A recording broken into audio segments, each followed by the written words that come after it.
Aujourd'hui, il y a un message que je voudrais faire passer.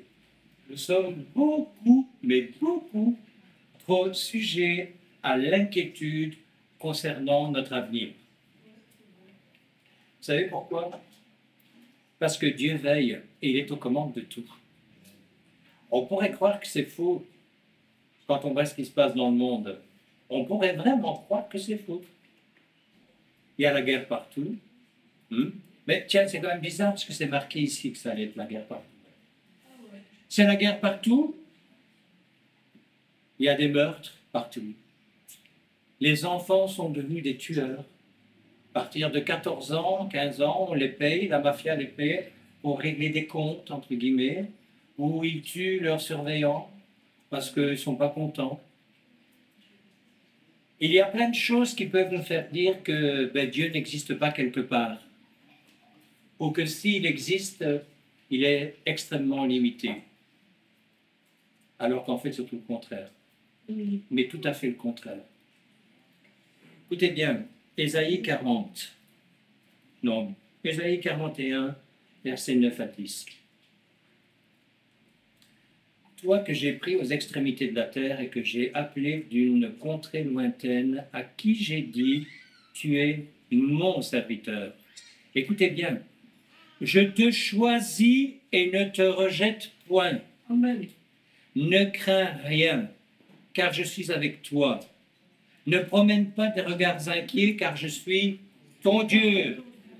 Je te fortifie, je viens à ton secours. Je te soutiens de ma droite triomphante. Alléluia. Vous connaissez le verset. Alléluia. Et moi aussi, je le connais. Est-ce que, honnêtement, c'est pour ça que nous ne sommes pas, peut-être à juste titre, aux yeux du monde inquiet? Je lis un autre texte, pour rester sur la même page, toujours dans le verset 41, au verset 4. Qui a fait et exécuté ces choses? C'est celui qui a appelé les générations dès le commencement, moi l'Éternel le premier, et le même jusqu'aux derniers âges. Il y a une chose que nous devons apprendre. Ce que Dieu a déterminé, c'est ce qu'il va se passer pour les incroyants comme pour les croyants.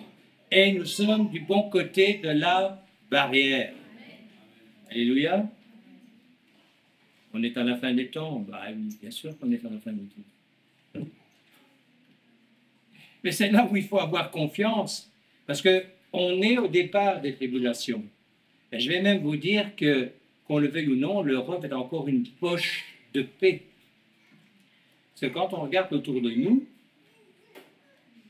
il n'y a pas grand pays, il n'y a pas de pays qui ne souffrent pas ou de famine. Dans les pays africains, c'est terrible. On n'en parle plus, ça n'intéresse personne. Des guerres, c'est à nos portes. L'Ukraine, c'est, je pense, à 900 km à vol d'oiseau, c'est ça? Non, même, c'est pas 800. Et nous, est-ce que nous sommes en paix? Je parle de l'intérieur, nos âmes. Est-ce que nous sommes en paix ou est-ce que nous sommes en guerre?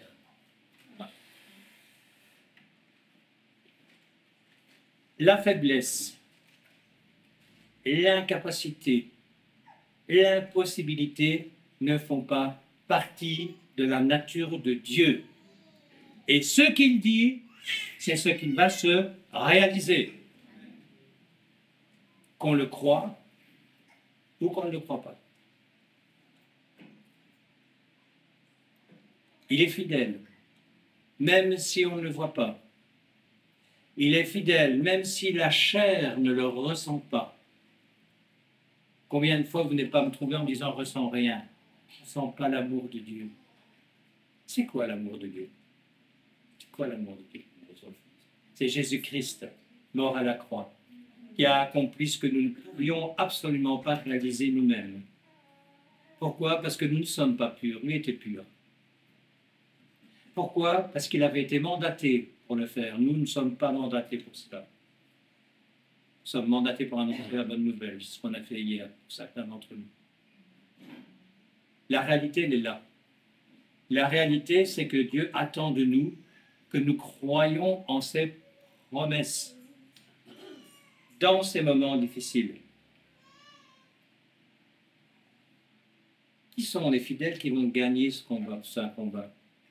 Ceux qui prient et qui ont de la patience de voir se réaliser ce que Dieu a promis dans nos vies. Il l'a promis dans la vie de chacun de celui qui croit, qui a de la foi pour un grain de s'élever, tout petit peu, petite graine de rien du tout, qui soulève des montagnes. Est-ce qu'on le croit ou est-ce qu'on ne le croit pas?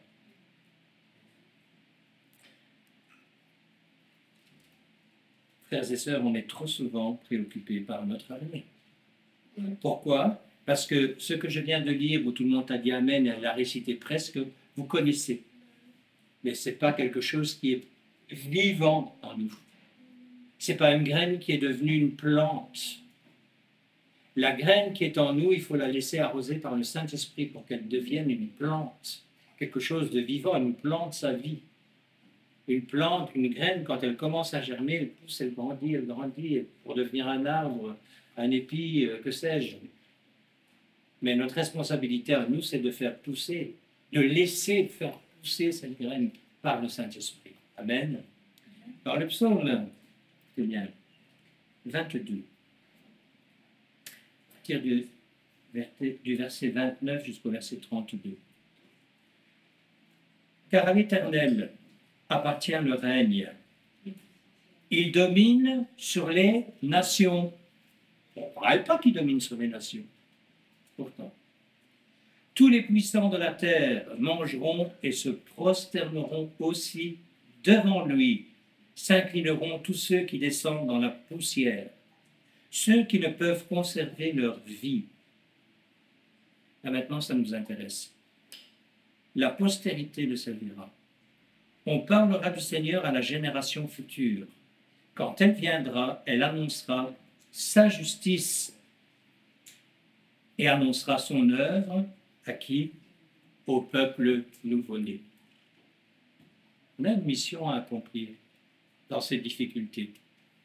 C'est de dire que ce qu'on entend autour de nous, si c'est une réalité, n'est pas la réalité du royaume des cieux. Et que ce que le Seigneur veut, c'est autre chose que ce que le monde nous propose. Parce que ce que le monde nous propose, excusez-moi, mais à part la carmélite triple,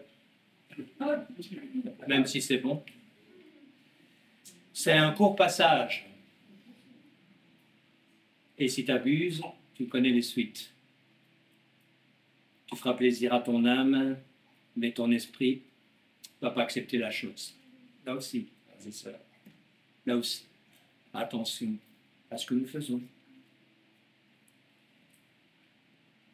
Dans le psaume 23, on est tout content de le lire en se disant « mais c'est formidable, quoi qu'il nous arrive, il est là ». Mais je crois qu'on n'a pas bien compris ce qui allait nous arriver. Parce que la vallée de l'ombre de la mort, ce n'est pas un endroit agréable du tout. C'est dans ces moments-là que la foi qu'est la nôtre doit exister. Quand tout va bien, pourquoi avoir de la foi? C'est quoi la foi quand tout va bien? On a la même foi que ceux qui ne croient pas. Si tu as un gros compte en banque, si tu es en bonne santé, si tu coules des jours paisibles, si tu n'as pas de soucis, c'est quoi la vallée de l'ombre de la mort? C'est là où il y a des promesses qui nous sont faites. Je tourne la page. Quand je marche dans la vallée de l'ombre de la mort, donc vous connaissez le psaume 23, verset 4. Je ne crains aucun mal, car tu es avec moi dans la vallée de l'ombre de la mort. Et dans la vallée de l'ombre de la mort, ça peut faire très mal. On peut avoir très peur. Ça peut être n'importe quoi. Mais c'est violent. Non? Oui. Ta houlette et ton bâton me rassurent. Pourquoi? Il nous rattrape quand c'est une nécessité par la houlette. Il nous défend des loups avec le bâton. Et parfois, quand besoin est, il nous corrige aussi. Ce que le Seigneur attend de nous, c'est que nous comprenions ces textes et que nous les mettions en pratique dans la vie de tous les jours. Écouter un message comme celui-ci et sortir dehors après, en allant faire la fête ou que sais-je, vous perdez votre temps. C'est se l'approprier, rentrer en dedans de soi-même et voir les choses d'une manière différente. C'est de les voir comme le Seigneur le voit. Pourquoi? Dans les psaumes 55, chapitre 55, verset 23, il y a une promesse qui nous est faite si nous croyons. Remets ton sort à l'Éternel et il te soutiendra. Il ne laissera jamais chanceler, dans certaines versions tomber, le juste. Il est fidèle là où nous ne le sommes pas. Si c'est le Seigneur qui nous guide, frères et sœurs, il ne va rien nous manquer du tout. En tout cas, si nous sommes dans sa main, les promesses qu'il fait dans sa parole, il sera obligé de les tenir. Pourquoi? Parce qu'il n'est pas homme pour mentir. Ça fait quand même du bien de savoir tout ça. Dans le psaume 37, verset 4, « Fais de l'Éternel tes délices, et il te donnera ce que ton cœur désire. » Amen. Qu'est-ce que votre cœur désire là maintenant? Je peux vous le dire en gros, c'est le bonheur. C'est la joie de vivre. C'est l'espoir. Oui ou non? Parce que c'est pas ça. Peut-être pour certains une guérison. Pour d'autres une délivrance qu'ils attendent depuis longtemps. Mais le Seigneur a un plan pour chacun d'entre nous. Et ça, c'est la bonne nouvelle. Mais il faut connaître le plan, y rentrer, y travailler, s'y installer et commencer, si on n'a pas encore commencé, à comprendre que tout ça, ça fonctionne à une seule condition. C'est que nous acceptions qu'il est le maître de tout, dans tous les domaines de nos vies. C'est quoi être dépendant de Dieu? C'est arrêter de faire fonctionner sa tête. Écoutez, je vais aller loin, mais je crois que c'est le jour où il faut. Vous savez pourquoi les hommes et les femmes sont tièdes dans les églises? C'est parce que dès qu'ils quittent la porte, qu'ils quittent le lieu, qu'ils franchissent la porte, qu'ils quittent le lieu, ils reviennent à leurs pensées. Elles ne sont pas captives à l'obéissance de Jésus-Christ, pas du tout, du tout, du tout. Elles sont captives à leurs soucis, à leurs envies, à leurs desiderata. Mais là, la parole de Dieu dit que le Seigneur ne peut pas agir, parce que le Seigneur ne va pas faire quelque chose en nous si nous ne sommes pas d'accord. C'est très important de comprendre ça. Et beaucoup d'entre nous, malheureusement, ne le comprennent pas. Romains 8, verset 28-31. On va parler des effets de l'amour de Dieu. Nous savons du reste que toute chose concourt au bien de ceux qui aiment Dieu et de ceux qui sont appelés selon son dessein. Car ceux qu'il a connus d'avance, il les a aussi prédestinés à être semblables à l'image de son Fils. Et là, le truc. Afin que son Fils soit le premier-né de beaucoup de frères et sœurs, bien sûr. Ceux qu'il a prédestinés, il les a aussi appelés. Et ceux qu'il a appelés, il les a aussi justifiés. Et ceux qu'il a justifiés, il les a aussi glorifiés. Que dirons-nous donc à l'égard de ces choses? Si Dieu est pour nous, qui sera contre nous? C'est quand même assez extraordinaire de lire des textes comme ceux-là. Quand on me dit que ça ressemble à des textes de contes pour enfants, moi je ne trouve pas du tout. Parce que des textes comme ceux-là sont des graines de vie, sont des graines qui peuvent changer ta vie. Quand? À partir de maintenant. Si tu te les appropries, Si ta tête, si ton âme dit à ton esprit, je ne veux pas accepter ça, ou je ne le crois pas, tu ne pourras pas connaître la gloire de Dieu dans ta vie. Ce que je viens de dire, ça n'a rien à voir avec une menace ou une conclusion. C'est simplement la réalité de la parole qui fait ou non son effet en nous, avec notre accord ou pas. Le Seigneur n'oblige personne à faire quoi que ce soit, jamais. Mais il espère que nous choisissions la bonne voie et pas la mauvaise. On sait que dans son omniscience, Dieu connaît toutes choses. Il vous connaît mieux que vous-même.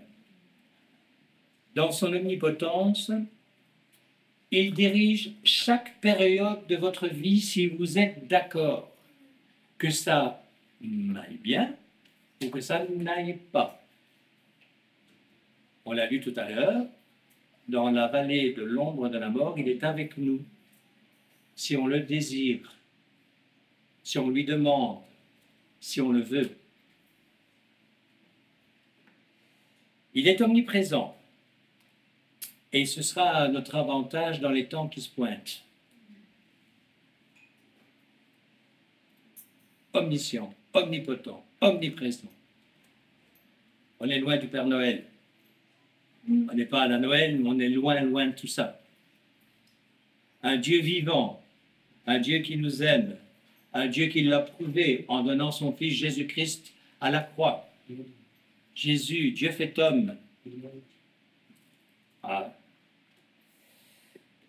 Vous savez, le Seigneur nous a promis de veiller sur nous, et il le fait. On reste dans le Nouveau Testament et on va dans Matthieu. Matthieu 10, versets 29-31. Ne vantons pas 2 passereaux pour un sou.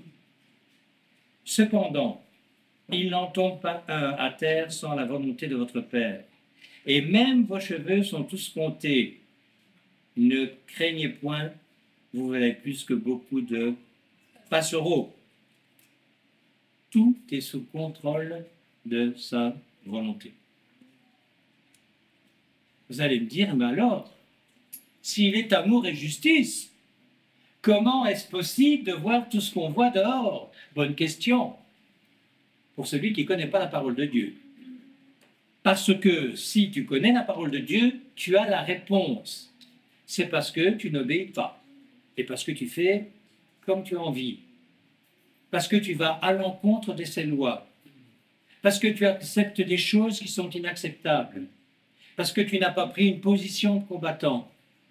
Parce que tu es voué à droite, à gauche. Frères et sœurs, combien d'hommes et de femmes ne tombent pas par jour par manque de courage? Ce n'est pas dans mon texte, mais je vais vous lire quelque chose. On trouve ça dans Josué. Je sais que je dois vous le lire. Je vais vous le lire.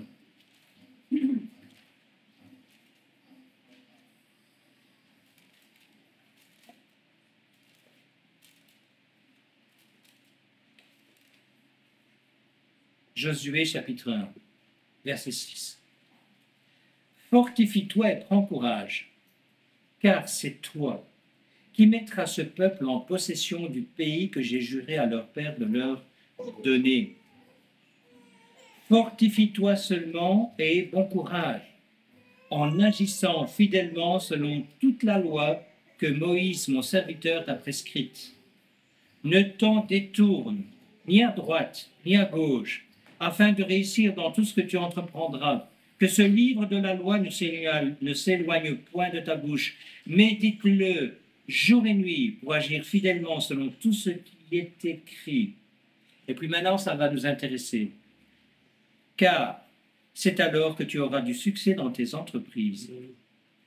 Alors, c'est alors que tu réussiras. Ne t'ai-je point donné cet ordre? C'est un ordre. Fortifie-toi et prends courage. Ne t'effraie point et ne t'épouvante point, car l'Éternel ton Dieu est avec toi dans tout ce que tu entreprendras. Amen. On ne peut avoir ce courage que si on a confiance totalement aux paroles du Seigneur. Amen. On ne peut pas comprendre ce que je dis si on n'est pas branché à quoi? Au Seigneur. Si on n'a pas cette relation, si on n'est pas connecté, on ne peut pas comprendre ce que je dis. Oui, intellectuellement. Intellectuellement, tout le monde comprend. Je parle de quelque chose de réel, de vrai. Quelque chose qui fait du bien. Quelque chose qui vient nettoyer, qui vient redonner confiance. Mais si ce livre ne t'intéresse pas chez toi, ce que tu entends n'est pas suffisant maintenant. Parce que la connexion, tu ne peux pas l'avoir comme ça. La connexion, pour se connecter, eh bien, il faut au moins brancher. Et si tu ne branches pas, et brancher, ça veut dire ici ouvrir sa Bible, rentrer dans la dimension de chercher, de comprendre. Parce que la parole de Dieu le dit, qui cherche, trouve. Et si tu frappes à la porte, il va t'ouvrir. Et ça veut dire qu'il y a quelque chose à faire. Ça ne va pas venir tout seul. Je sais qu'on est dans un pays, la France, puisque hein, il y a autant de Français et de Belges en face de moi, que nous sommes des pays où tout le monde sait qu'il y a des droits. Et tout le monde a beaucoup oublié les devoirs. Et dans le monde chrétien, c'est la réalité, c'est pareil. Tout le monde a des droits, ça on sait. Mais les devoirs, on ne les aime pas beaucoup. Pourtant,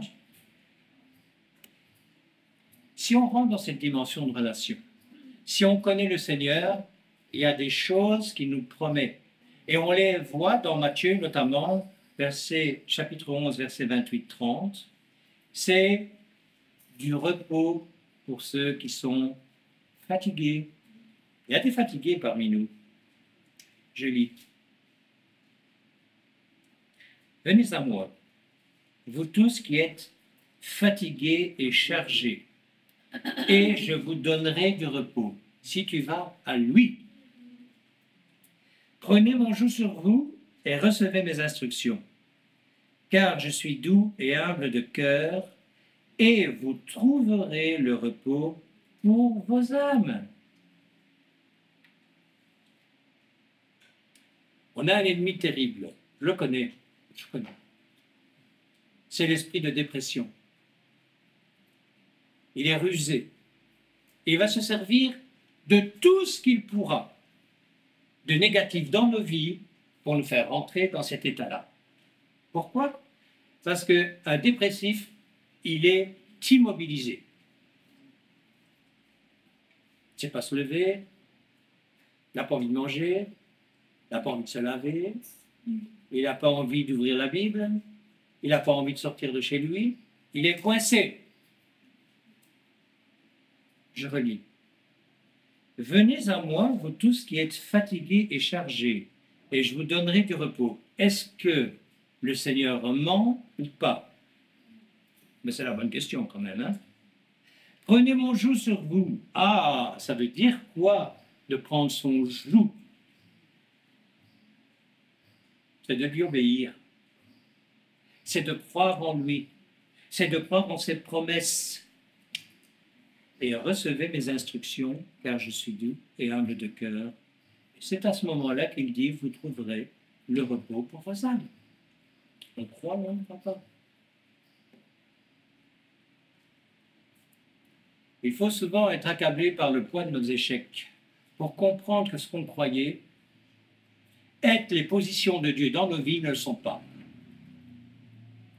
C'est quand tu es en échec que le Seigneur va voir si tu es mature ou pas.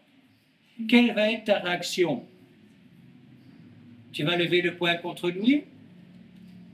Ou tu vas enfin rentrer en dedans de toi et voir ce qu'il y a que tu dois changer? Parce que Dieu parle. Celui qui me dit « je ne sais pas de quoi tu me parles » n'est pas ou honnête ou n'est pas né de nouveau. Là, c'est autre chose. Là, c'est un autre problème. Mais aujourd'hui, c'est peut-être le jour du salut pour certains qui nous entendent, que ce soit dans la salle ou un internaute. On peut comprendre ces choses-là, quand on est né de nouveau. Sinon, on ne les comprend pas. Il n'y a pas de relation. Jean 16, verset 33. Je vous ai dit ces choses afin que vous ayez la paix en moi. Écoutez maintenant. Vous aurez des tribulations dans le monde, mais prenez courage, j'ai vaincu le monde. Les tribulations que tu as, mon frère, ma soeur, c'est normal. C'est pas normal. Moi, j'ai entendu parfois quand un chrétien tombait malade, qu'est-ce qu'il a fait pour mériter ça? Quelle incompréhension totale de ce qu'est la vie ici-bas. Pour beaucoup, un chrétien, il doit refléter la santé, la paix, la joie dans toutes les circonstances. Il doit avoir un travail stable. Il doit recevoir beaucoup d'argent, parce que s'il n'a pas d'argent, c'est que Dieu ne bénit pas. Oui, hein? Il y a même des spécialistes qui vont vous dire comment faire dans le monde chrétien. Je ne parle pas dans le monde des disciples de Jésus, je parle dans le monde chrétien.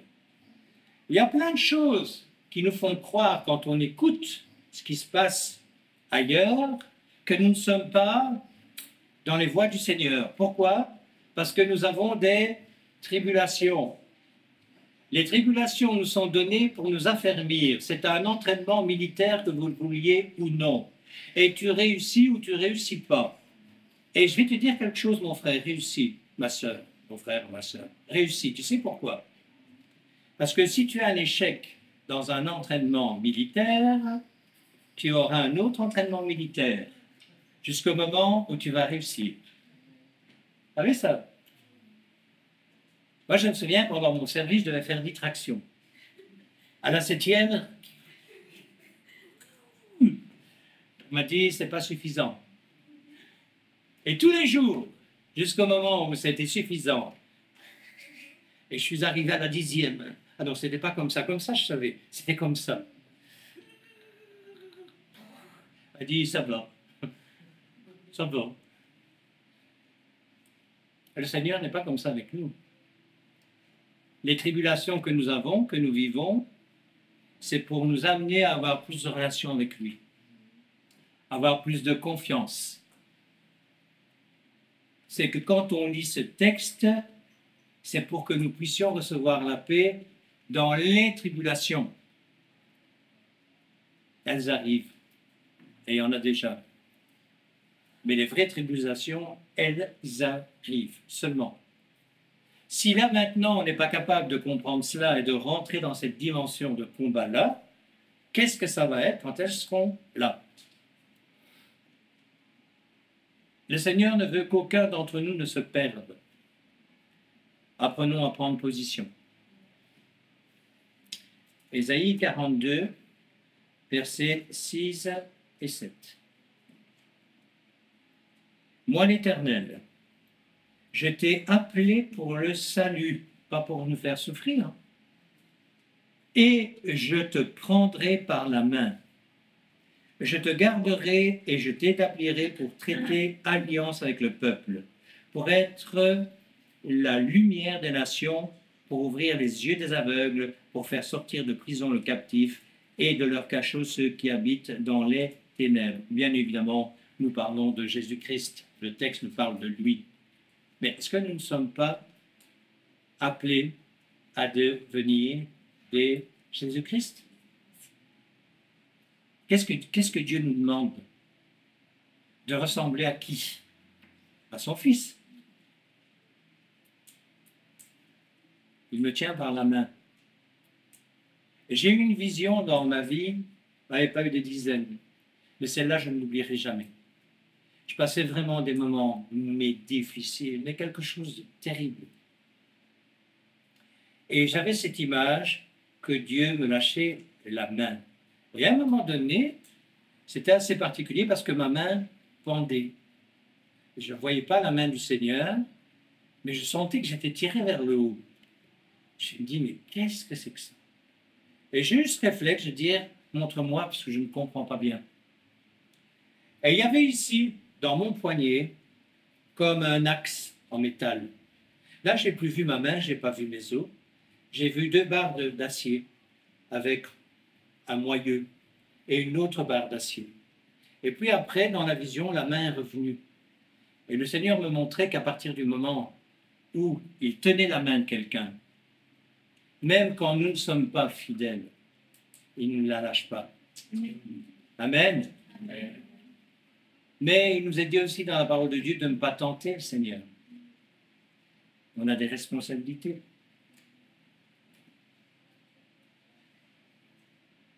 Si nous sommes forts dans les temps qui viennent, nous ferons les mêmes choses que lui. Amen. Quand on priera pour les malades, à chaque fois, il y aura une guérison. Quand on priera pour une délivrance, personne ne sera délivré. On croit ces choses ou on ne les croit pas? On veut les voir se manifester? Bien sûr que oui. Mais alors, frères et sœurs, acceptons avec joie les tribulations qui viennent.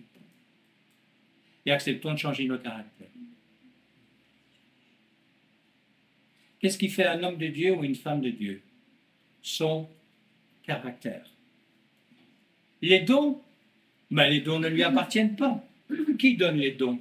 Un don, c'est un cadeau. Si je fais un don à mon beau-fils, je lui donne quelque chose. Je ne vais pas lui dire après, ça coûte autant. Sinon, il va me regarder, il va me dire, je ne vais pas comprendre, je ne t'ai rien demandé, tu me donnes quelque chose, tu me demandes des sous. Ok? Donc, quand Dieu donne un don, c'est un cadeau. Et puis il te dit, le cadeau, ce n'est pas pour toi. C'est pour édifier, aider. Qui?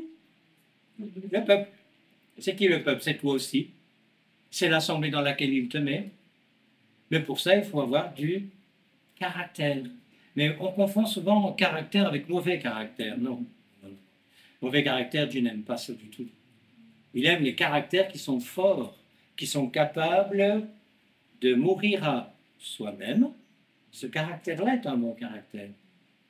Pour que celui de Jésus-Christ puisse venir prendre la place. C'est comme ça qu'on peut ressembler à Jésus-Christ. Tu peux mimer Jésus-Christ tant que tu veux, ça ne marchera pas. Qui change le cœur de pierre en cœur de chair? C'est l'esprit. L'esprit de qui? L'esprit de Jésus. Amen.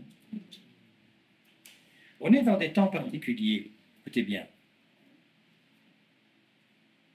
C'est un peu long, mais ça vaut la peine d'être lu. On trouve ça dans 2 Thessaloniciens, au chapitre 2, que je vais vous lire entièrement.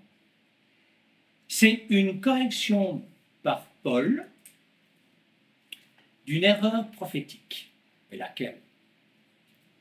Pour ce qui concerne l'avènement de notre Seigneur Jésus-Christ. Eh bien, et notre réunion avec lui.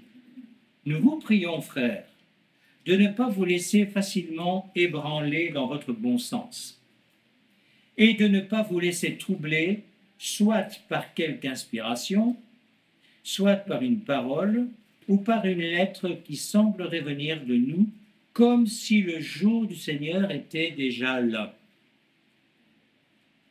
Correction apostolique. Que personne ne vous séduise d'aucune manière, car il faut que l'apostasie soit arrivée auparavant et qu'on ait vu paraître l'homme impie, le fils de la perdition, l'adversaire qui s'élève au-dessus de tout ce qu'on appelle Dieu ou de ce qu'on adore. Il va jusqu'à s'asseoir dans le temple de Dieu, se proclamant lui-même Dieu. Ne vous souvenez-vous pas que je vous disais ces choses lorsque j'étais encore chez vous? Et maintenant, vous savez ce qui le retient, afin qu'il ne paraisse qu'en son temps. Car le mystère de l'iniquité agit déjà. Il faut seulement que celui qui le retient encore ait disparu. Et alors paraîtra l'impie, que le Seigneur Jésus détruira par le souffle de sa bouche et qu'il écrasera par l'éclat de son avènement. L'apparition de cet impie se fera par la puissance de Satan, avec toutes sortes de miracles, de signes et de prodiges. Et là, ça devient intéressant, mensongers. Il est capable de faire ça, notre adversaire. Et avec toutes les séductions de l'iniquité, du péché, pour ceux qui périssent parce qu'ils n'ont pas reçu l'amour de la vérité pour être sauvés. Aussi Dieu leur envoie-t-il une puissance d'égarement pour qu'ils croient au mensonge, afin que tous ceux qui n'ont pas cru à la vérité, mais qui ont pris plaisir à l'injustice, soient condamnés. Pour nous, frères bien-aimés du Seigneur, nous devons à votre sujet rendre continuellement grâce à Dieu, parce que Dieu vous a choisi dès le commencement pour le salut, par la sanctification de l'Esprit et par la foi en la vérité. Je ne sais pas si ces mots prennent vie en vous. C'est ça, devenir un disciple convaincu.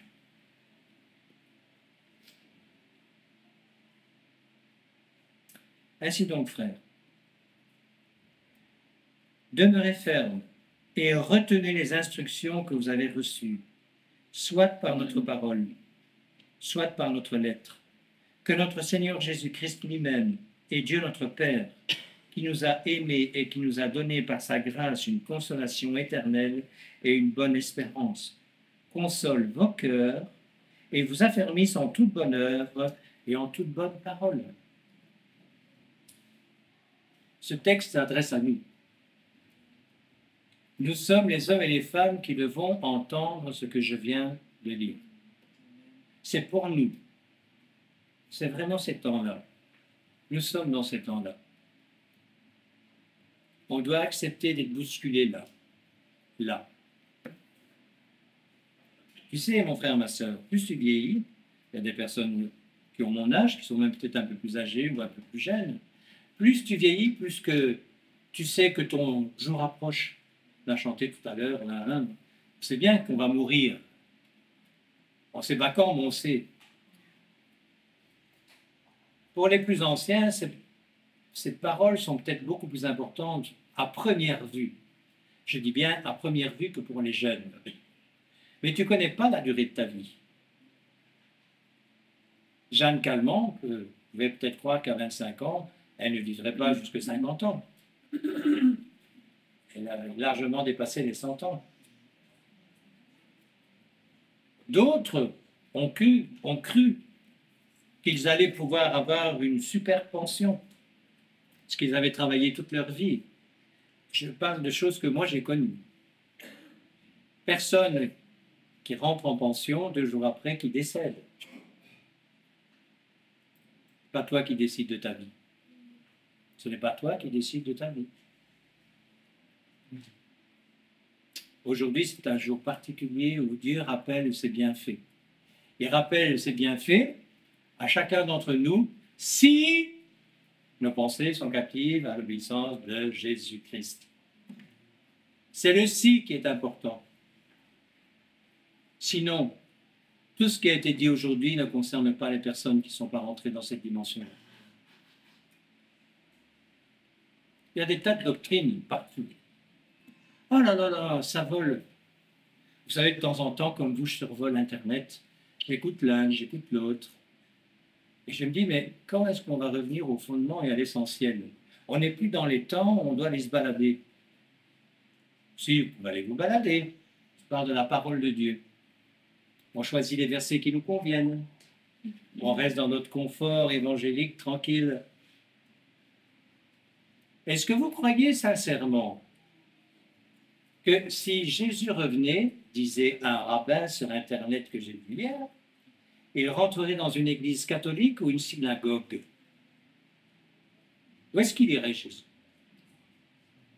Dans un lieu où il y a des statues? Dans un lieu où il y a des idoles? Ou dans un endroit, là je quitte la vision du rabbin, je rentre dans la mienne, où son nom n'est pas élevé. Où est-ce qu'il irait? Il irait trouver qui, à votre avis? Ses disciples. C'est quoi un disciple? Un évangélique, un pentecôtiste? C'est celui qui est branché et qui obéit, qui accepte de payer les prix du changement volontaire de la personnalité, qui ne lui plaît pas. Dieu n'aime pas une personnalité qui ne ressemble pas à celle de son Fils. Jésus dit, vous dites que vous m'aimez? Ok. Alléluia, lui, il ne demande pas mieux, hein, s'il est mes commandements. Tu peux dire à Jésus, je t'aime, en boucle, hein, je t'aime, je t'aime, je t'aime, je t'aime, je t'aime, je t'aime. Tu ne fais pas ce qu'il te demande, tu ne l'aimes pas, tu ne l'aimes pas, tu ne l'aimes pas, tu ne l'aimes pas. C'est les actions qu'il demande, ce n'est pas des paroles. Moi, j'ai connu, et vous aussi, des gens qui m'embrassaient. Oh Vincent, comment vas-tu? Et puis j'apprenais 2 jours après qu'il m'avait cassé du sucre. Alors, on ne fait pas ça avec Jésus de temps en temps? Ou souvent? On ne fait pas ça avec les frères et sœurs? Dieu veut qu'on change d'état d'esprit. Et là, on va devenir fort. Il veut que nous fonctionnions de la manière qu'il a prévue de toute éternité. Et c'est à partir de ce moment-là qu'on va voir les choses vraiment changer dans nos vies. Notre assemblée, elle grandit bien. Il y a des changements. Mais il y a trop de statu quo. Vous savez ce que c'est qu'un statu quo? Allez, il n'y a rien qui bouge. Toujours pareil. C'est toujours pareil. Il n'y a pas d'avancement. On est coincé. Pourquoi est-ce qu'on est coincé? Parce qu'on n'a pas compris ce que j'ai dit pendant ce partage. Accrochons-nous à celui qui peut changer les choses. Personnellement, tout seul, tu n'y arriveras pas. Mais si tu es bien branché, tu vas y arriver. Tu sais pourquoi? Parce qu'il a un plan de réussite pour ta vie. Il a un plan de bonheur. Il veut que tu sois un témoin, que tu aies témoigné. Ça veut dire, oh oui, je sers le Seigneur. Mais non, je sers le Seigneur, voilà ce qui s'est passé dans ma vie et voilà ce qui est arrivé. Vous entendez le témoignage de Virginie par rapport à son mari. Mais Seigneur, mais alléluia, mais tu es un grand Dieu. Tout était bloqué, fermé. Et boum, c'est qui à votre avis ça? C'est le hasard? C'est vraiment.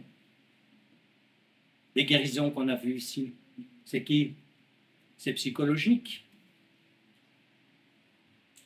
Des pieds cassés, des jambes cassées, des genoux à changer, qui ne sont plus à changer, plein de choses. Des cancers. Aujourd'hui, c'est un jour nouveau. C'est le jour du salut pour certains. Mais c'est aussi un renouveau. Un véritable renouveau. Apprenons à voir les choses comme Dieu les voit. Rentrons en communication avec lui.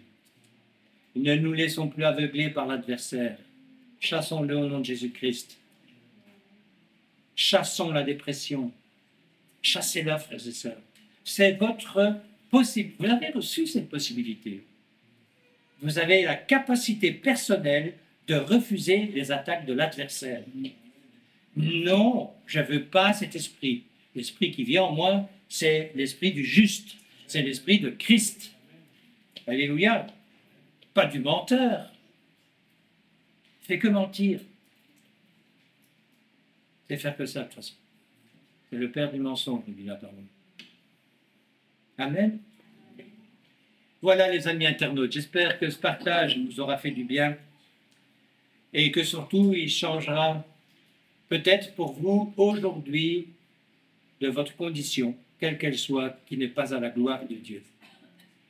Je rappelle à ceux qui nous écoutent, pour les membres de notre assemblée, que nous avons notre réunion de prière demain à 20h et notre réunion d'enseignement ce mercredi à 19h30. Je vous souhaite une très très bonne semaine, bénie dans tous les domaines de vos vies et je vous dis à très bientôt.